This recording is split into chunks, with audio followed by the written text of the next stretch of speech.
Okay, well, good afternoon. Welcome to Ripples of Change, Mhm. helping leaders cultivate presence for meaningful change. So, as change agents, our impact depends on how we show up, the self awareness we cultivate, the presence we bring to groups, and the ways we influence others all shape the change we hope to see. In this podcast, we talk with guests about what it means to use ourselves as instruments of change and how their work heals, repairs, and makes whole what's broken in hearts, relationships, and systems. I'm Abby Yano, your host. As an executive and leadership coach and organizational consultant, I've spent years honing my ability to lead with awareness and purpose. And I'm excited to explore these ideas with my guest, Tony Martignetti, who has one of my favorite titles, the Chief Illumination Officer of Inspired Purpose Partners. Yes.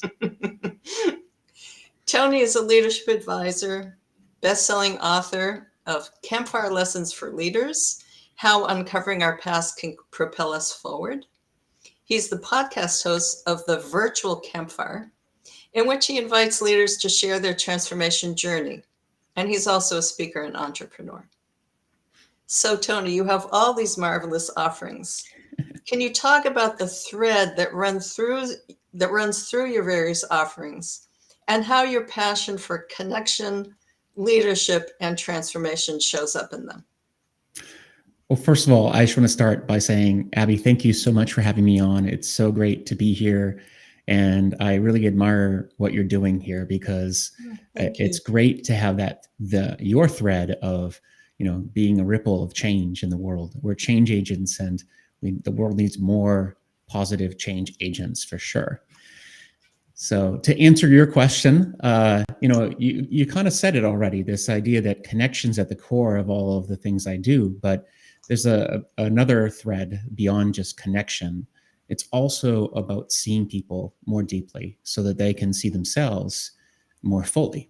And through this process of, I talk about illumination, which thank you for, celebrating my title, which I often say I have to earn these titles every day. We all do. Mm, But this particular title is all about, illuminating what's inside of people so that they can show up not just for others, but for themselves to be mm, fully presented in the world and doing the work that really makes them come alive. mm.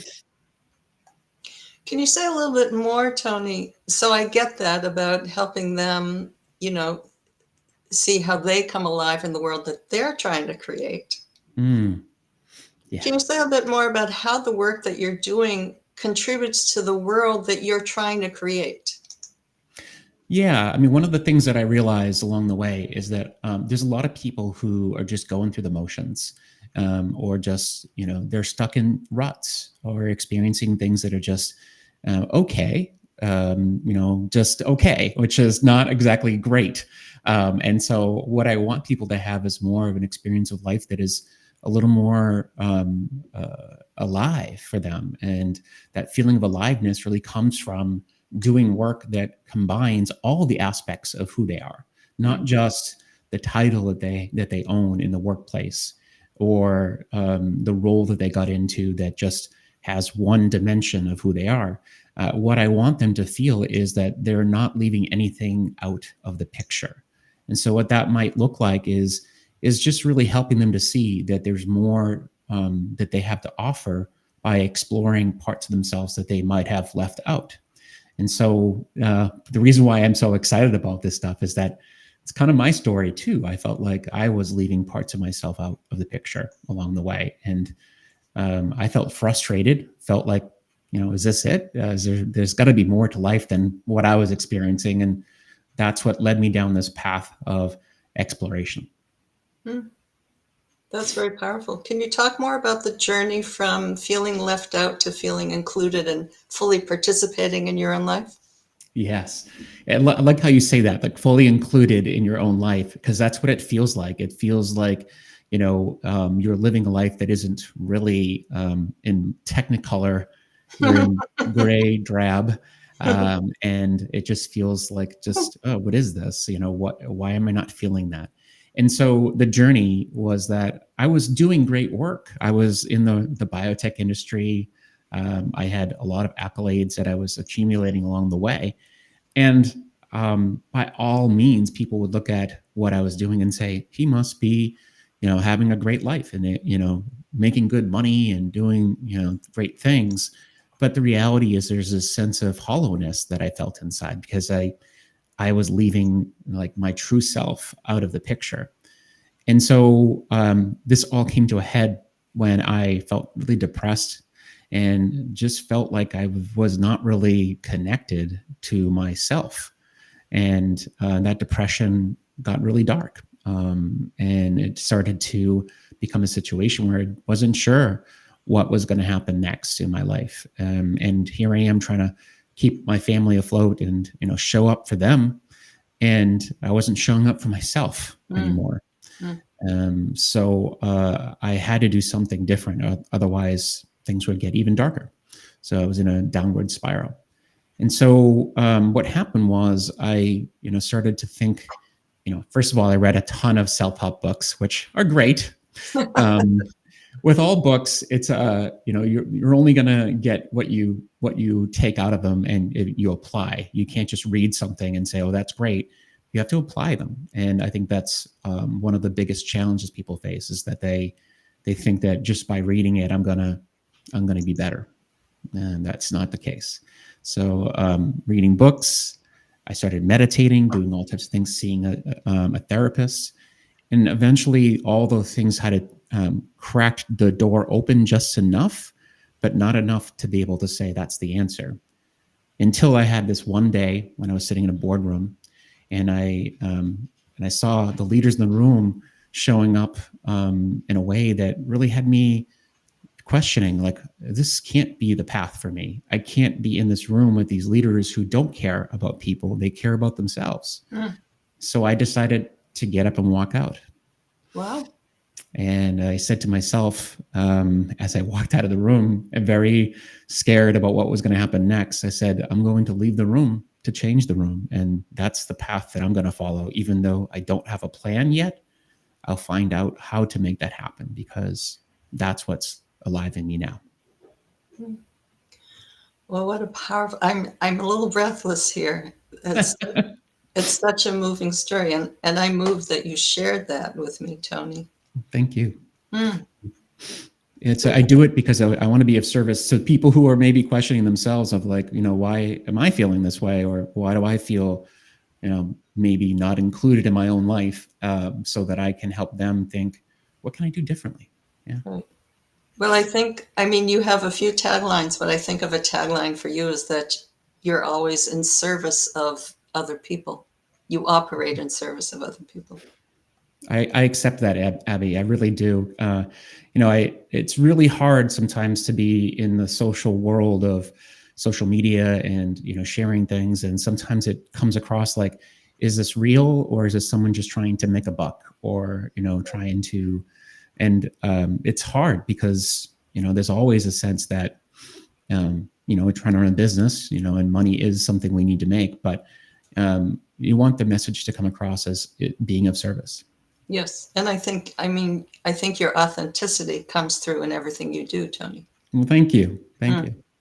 So you said something extraordinary, which is, I'm going to walk out of the room in order to change the room. And what was it that enabled you to do that, to make that move? Well, as I talk about these things called flashpoints in my podcasts and in my books. The flashpoints are these moments that have you all of a sudden feel like you need to change, or it completely changes your world, and that moment was a flashpoint, but it was like a slow burn that got me to this moment where I said, "Okay, enough is enough."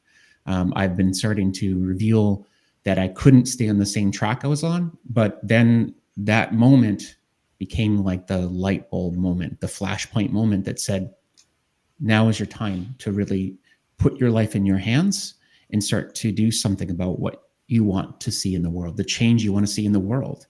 And so that saying that I said to myself really said, look, if if you want to make that change, it's time for you to take control and have the courage to stand up and do that, which honestly, it's not easy. And I'll say this is kind of the thing that led this quote I always share, which I love to share because it's such a powerful one. And it's what gave me the courage after I left that room. And that is from Peter Bregman, who's a fantastic human being. And Peter said in his book, Leading with Emotional Courage, that if you're willing to feel everything, you can have anything. Say it again. If you're willing to feel everything, you can have anything. Maybe it's a little bit of a take on that, but it's pretty accurate in the sense that that quote helped me think, wow, I'm going to get out there into the big wild world of working for myself and working with others to explore their emotional landscape. I have to be willing to be okay with some rocky unknowns, and there's gonna be some high highs and some low lows, but that's what life is, right? Life is a journey. I've been saying this quote recently, also another quote from Hunter S. Thompson, which is probably not everyone's favorite journalist, but I think life is not meant to be landing us at the end, nicely preserved in a package that says like, look, I'm so nice and clean. We're supposed to come in like skidding out of control and just here we are. We've lived a good life full of all these dings and such that shows that we've really gave it our best. Mm-hmm. Yeah. So much richness in this, Tony. It's the piece about being willing to feel everything. And so there's a vulnerability in that, a willingness to be vulnerable and to let other people see our vulnerability, right? Absolutely. And even using our vulnerability as part of being an instrument of change. Yeah. Yeah. Mm-hmm. And then the other thing you were saying, that you decided in the moment, you were in the boardroom and you had read this quote and you said, well, like, this is my moment to step into my courage. This is it. Yeah. Yeah. And so I think this ability to step into our courage happens over time, gradually. It's not just a one-time thing, right? But I agree. Mm-hmm. So you've kind of spoke to this about how you use your self-awareness, your presence, and your courage as an instrument of change. Do you want to say more about how do you use yourself as an instrument to create the world you're trying to create, Tony? Yeah, it's a great question because there's so many things about what you just said, which is to say that, we are the work. The work is in us. And I think oftentimes we think that everything has to be done where, you're always thinking, oh, I have to say the right things and do the right things. But in reality, the very work is our presence.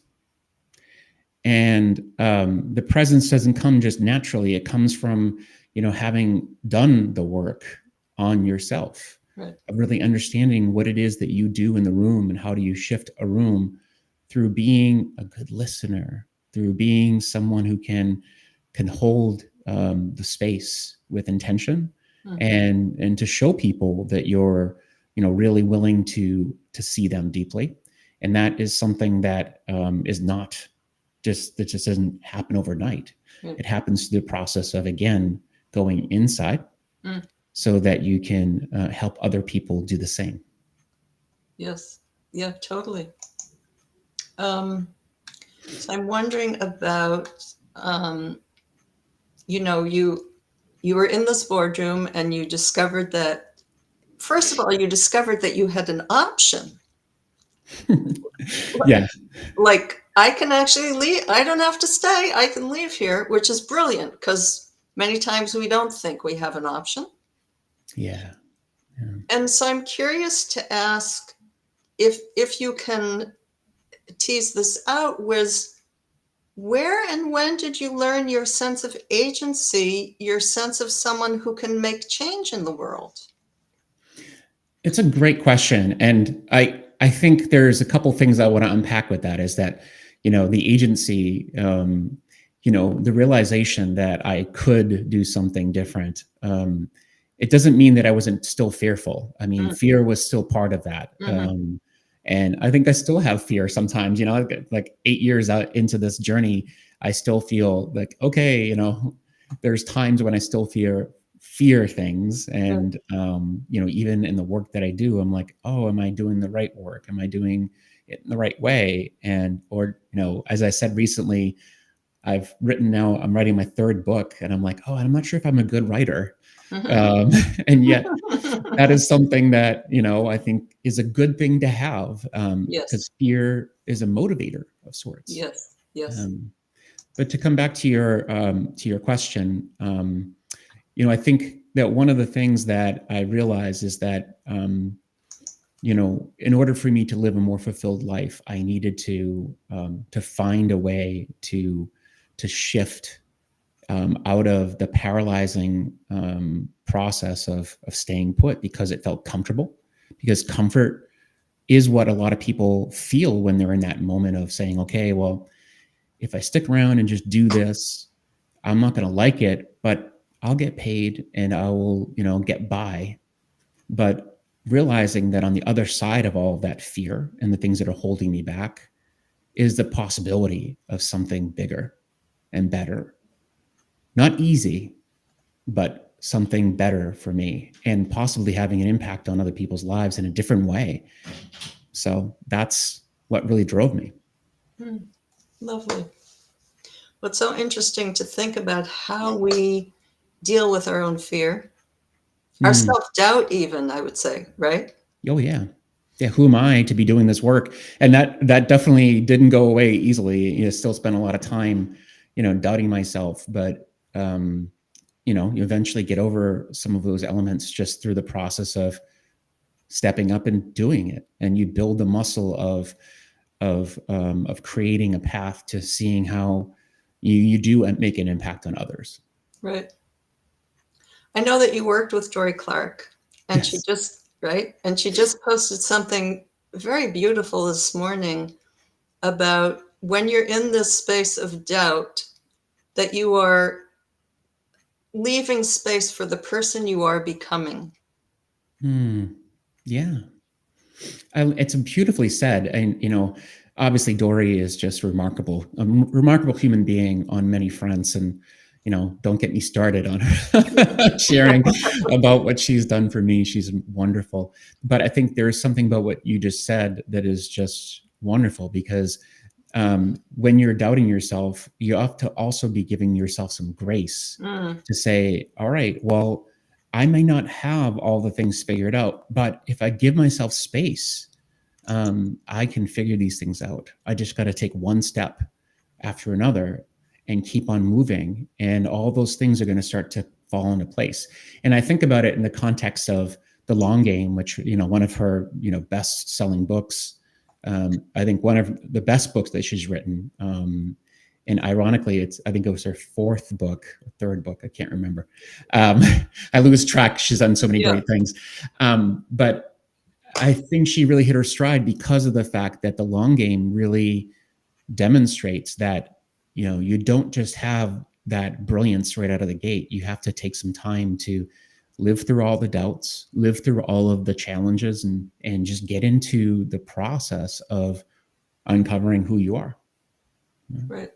Yes, Yeah. nicely said. And I think I'll it share a quick is, story too. Just Abby, just one quick thing. This is a very vulnerable story, but when I was early in my journey, one of the things, the challenges I was given was, hey, go out and make 100 videos. And I'm like, I don't do videos. That's not what I do. It's not something I'm really comfortable with.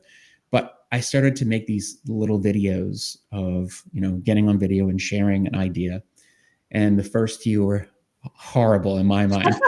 Um, but by the time I got to like maybe the 40th or 50th video, I started to realize like, wow, this is getting easier. and Mm, I'm building a muscle on this. And yes. I think that speaks to this idea of, we overcome doubt by doing the work. Yes. Yes, exactly. Yep. Mm. I also think, Tony, that I mean, I reached out to you when I was considering doing this podcast, and I thought, I'm late to the game. I should have been doing this during the pandemic. I don't know what I have to offer that's not already been said. And you were Mm. very supportive about it. And I Mm. think that doing what we fear or doubt is that we do it as an end in itself, as Mm. opposed to whatever reward is going to come after, like financial reward, acclaim. No, I'm doing this because I'm having fun Yeah.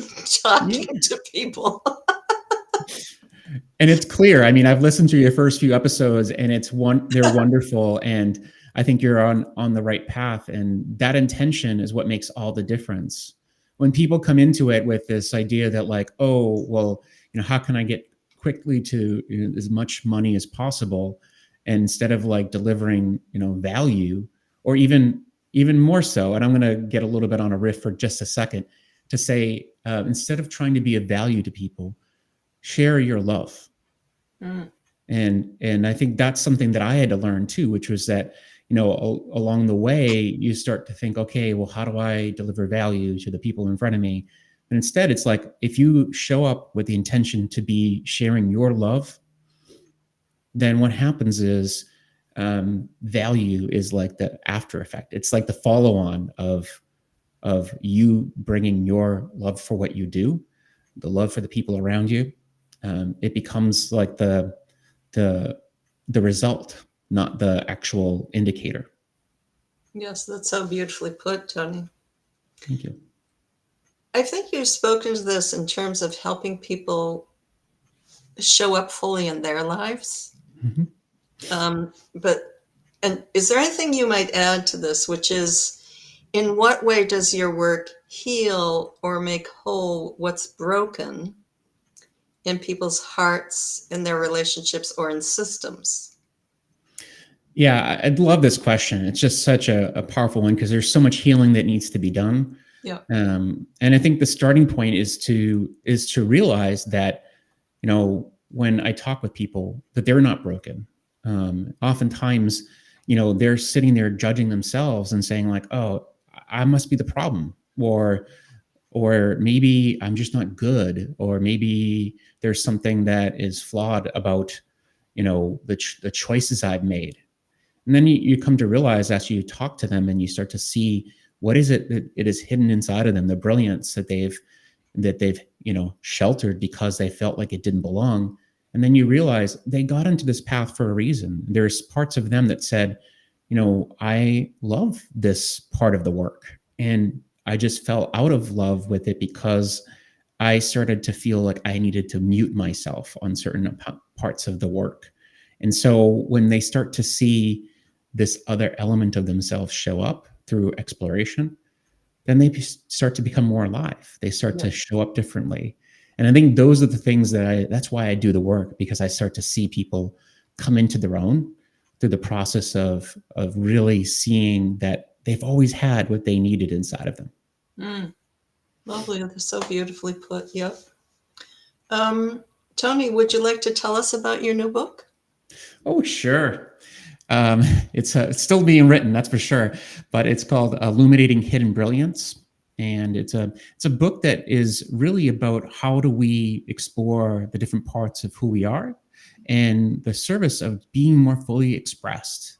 Oftentimes we think about specialization and they say, isn't it great to be a specialist? We go deep into special areas, and that's great. But the problem is the world has become so much more complex. And so what we need to be thinking is, how are we bringing elements of who we are that we haven't really been able to use? Maybe it's a sidelined part of us. It could be a past interest or past identity that we need to bring back to the table so that we can feel like there's more congruence, a coherence Yeah. with how we're expressing ourselves. The best way to tell the story is through an example. So I had a client of mine who was a tech executive, and she used to be a dancer. And so she hurt herself and she no longer dances. But one of the things that we did through our work is we identified using this thing called the Illumination framework. It's 4 Ds. It's discover, distill, Oh, design, and deliver. yeah. And through this process, she brought back this the dancer into the room. I invited her to say, what is it about the dancer that deep down? How do they express themselves? How do they move? What are the things that they do that you could actually use in your work? And as she started to play with this idea, she started to show up differently for a team, and that made all the difference. And so, I think about it from my own journey too. I was an artist as a child who then kind of stuffed that down and said, hey, I need to be practical. And so I spent most of my career working in biotech, and it was wonderful, but I felt like that artist was missing and it was Yeah. not getting enough face time. So what did I do? Is eventually I decided to invite the artist back into the room. And so now when I'm working with clients and doing facilitation work, I'm doing a lot of art related activities or bringing artistry into the work such that it really feels like I'm doing work that just makes me come alive and other people feel that. So that is just an example, a little taste of what the book's about. It's just, how do you illuminate people from the inside out by bringing more of themselves into the room? Mm-hmm. That's such a lovely story about the dancer and sort of how, what sort of movement and dancing enables her to do. Yeah. Can you describe how you bring or brought art into the room, for example, when you're facilitating something? Absolutely. One of my favorite moves is to work with people on this thing called the illuminated cube. And that is a three-dimensional object that we create together, which basically has people, thinking about the different dimensions that they've, the different identities that they've held. And I have them draw out different aspects of, what does it look like? What is that icon or that artifact that embodies that dimension? And then they assemble it into a cube that we put a little light inside, and Oh, that it's something that can remind them that, hey, I'm not one dimensional, I'm multidimensional.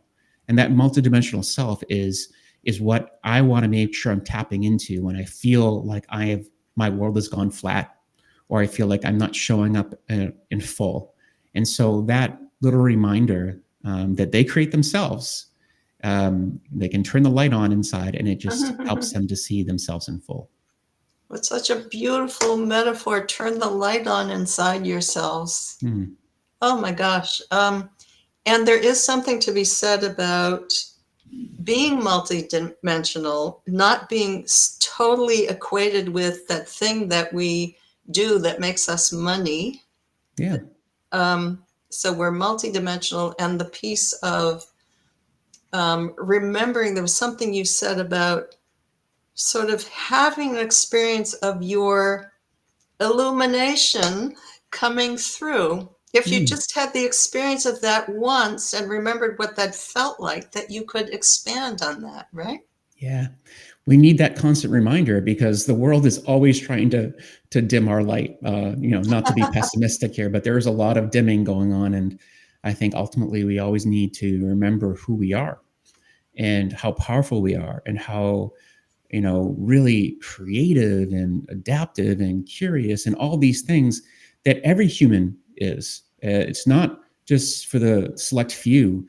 I really strongly believe that every one of us has the capacity to do so many amazing things, but we have to be able to remind ourselves that we can do these things.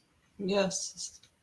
So beautifully put. I think that you have demonstrated in our conversation how you bring illumination to other people, how you help them shine the light within themselves, but also outwardly. Hmm. And so I think the work that you do does that, and hopefully the work that you and I do, because we believe in this deeply, Yeah. is that we're trying to help people shine and connect with their true selves, right? Yeah, and I think one of the things, I'll just take that to the next level to say this is not just a nice thing to do. I mean, the impact this has in organizations is massive, Right. because when you have people who are feeling that connection to themselves, and you do it with your colleagues, and you have this sense of teams that are fully aligned with themselves and with each other, like the impact is large. You're going to have more engagement. You're going to have, what I often talk about is that we're trying to illuminate the hidden brilliance lying dormant in organizations. And through this process, people are more innovative. They're more connected to each other. I mean, that's the goal. It's not just doing this just because it's nice for one individual. It's really about how do we do it so that we have a whole massive movement of people who are feeling illuminated and connected, and we can make Yes. a big impact. Yes. I think of that for myself as eliciting the collective wisdom in the room. Love that. Yeah. Love that. Yeah. Because I take that as one of my roles as a facilitator and coach. Tony, it's been delightful talking with you. And I'd like to ask, if people want to learn more about you, where should they go to do that? Well, the best place to go find out more about me, I say two good places.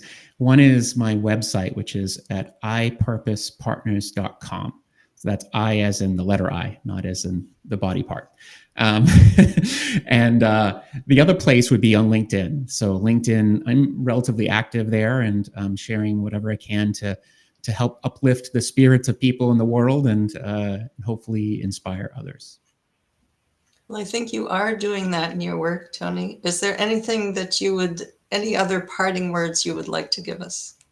Well, I like to share this because I think it's such an important thing. If you're ever feeling stuck, I think that one of the things you can do to get unstuck is just start by getting in conversation. You can't get yourself out of your stuckness by just staying in your own little, cubicle, or in your Zoom room by yourself. You have to get out and talk to people, and I think that's the best way to A, feel better, and B, expand your thinking. I mean, we do our best thinking in community with others. So Mm, that's my parting thought. yes, and hence your campfire, both virtual and in person. Absolutely. Super. Tony, thank you. It's been delightful. Likewise, Abby, keep doing this. This is amazing work you're doing, and I'm so honored to have you as a friend. Thank you, Tony. Thank you so much. Thank you.